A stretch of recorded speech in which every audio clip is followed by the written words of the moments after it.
दिनैथ' आदा जेम्सनि हाबा फंबायमोन नोंसोर मा जानला मोनला लिरोलै रावखौबोथ' बुजायनानै थिग खालामनो हाया आजिखालि बयबो गोरोंजोबखा गाव बुजिनानै थिग जायाबा जायफ्रा एसे एजआव हाबखाबाय जिखुनु जा माखासे खौरां फोसावनांगौ दङ आदा जेम्सनि हाबानि खौरां आंखौबो इनभिटेसन खालामदोंमोन नामा होननाय खोनादों भिडिअजों नेगासिनो आं वाट्सएपफ्राव इनभिटेसन हरगोन नामा गैया जियानो जा आरो गुबुन मोनसे हाबा दंबावो बे हाबाखौ नोंथांमोना इनफरमेसन मोनगोन आंनिफ्राय मोनसे खोथा बे जाहैबाय दुखु गोनां खोथा जोंहा बर'नि सासे मोजां फावखुंगुर बा एक्टर सार फैलाव नट अनलि बर' एसामिसावबो बिथाङा गोबां फाव खालामबाय हठात मैया रुंसारि जाबाय होननानै आं खौरांखौ नुनानै आसुरित मोनदों आरो जोंहा मेडाम रिक्सिनि स्टेटासआवसो नुदों आं ओमफ्राय उनाव नायबाय फेसबुकफ्रावबो नुबाय बेबायदि थ' मानसिनि जिउ दानो दं दानो गैया नाथाय बेखौ लानानैनो जों सम मोनसे बिराद दुगा गावनि रोंनाय गावनि दंजानाय आरो खायफा नट अल खायफा गावनि साख्रि बाख्रिफोरखौ लानानै गोग्गा जियानो जा आरो गुबुन मोनसे बिराद दुखु गोनां खौराङा नैबेबाव प्राइम मिनिस्टार नरेन्द्र मदिया टुइट खालामदों प्रेसिडेन्ट अफ इन्डिया द्रौपदी मुर्मुआबो टुइट खालामदों आं बेखौहाय नोंथांमोननो फरायनानै होगोन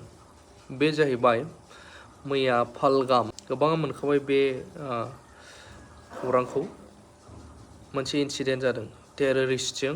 गावलायनाय दा बावहाय बेरायग्राफोर आरो सिटिजेन माखासे गोबां लस जादों जिउ खोमानांदों खायफा इनजियर जानानै दं बेखायनो डाइरेक्ट द्रौपदी मुर्मुआ होनग्रोदों जे प्रेसिडेन्टआ The terrorist attack on tourists in Pahalgam of Jammu and Kashmir is shocking and painful. जाय टेररिस्ट एटेक पालगामाव टुरिस्टफोर बेरायग्राफोरनि सायाव बे माने शक जानो गोनां आरो गोबां दुखु गोनां काश्मीरावहाय आनपार्डनेबल माने निमाहा होजाथावै आनपार्डनेबल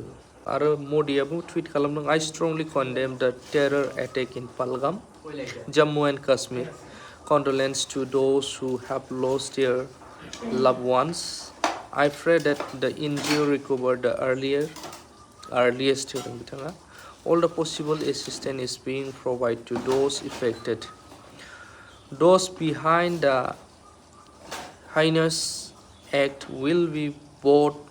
to justice. They will not be spared. The evil agenda will never succeed.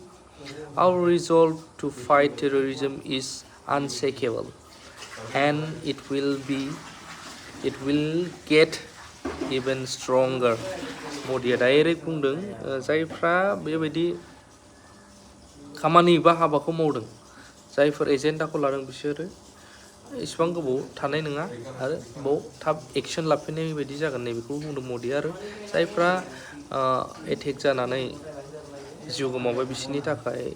कन्डलेन्स खालामदों दुखु फोरमायदों आरो जायफ्रा इनजुर जानानै दं थाब रिकभारि जानायनि बिथाङाबो बेखौ फोरमायदों दा जिखुनु जा बेबायदि आरोना पुलवामा एटेकखौ नोंथांमोना जों बयबो मिथिखायो आरो नै दा पालगाम एटेक बेबायदि जिखुनुआनो जाया दिनै आदा जेम्सनि हाबा मा फाग्ला लिरहरब्रा फंबायमोन नोंसोरलाय बिदि लिरनाङालै आंखौलाय रावखौबो बुजायनो थाङा डाइरेक्ट बुंगोनसो मानो होनोब्ला बुजायनो रावखौबो हाया गाव थिग माने गावनो थिग जानानै गावनो बुजियाबा जाय बुजिनांगौ बे गावनो बुजिनांगोन सोरबा बुजायनाया बे खुगानिल' जाहैयो बुजायबाबो उल्था मालाबा समाव बुजायग्रायासो लाजि फोनांजानांगौ गोनां जायो ओंखायनो बुजायनानै लाब गैया बेनो मालाबा सोरबा बावनानै थानायखौ रिमेम्बारेन्स बा लाबोफिननाय बेफोरबायदि खालामनाय बायदि जायो अबेबा समाव नाथाय मोनफ्रोमबो समाव रावखौबो बुजायनाया मानो होनबा गावनो गावनि गोसोनि मालिक नालाय मानसिया बे आरो ओंखायनो खौरांखौ होनांगौ बायदि होबाय बेखिनियानो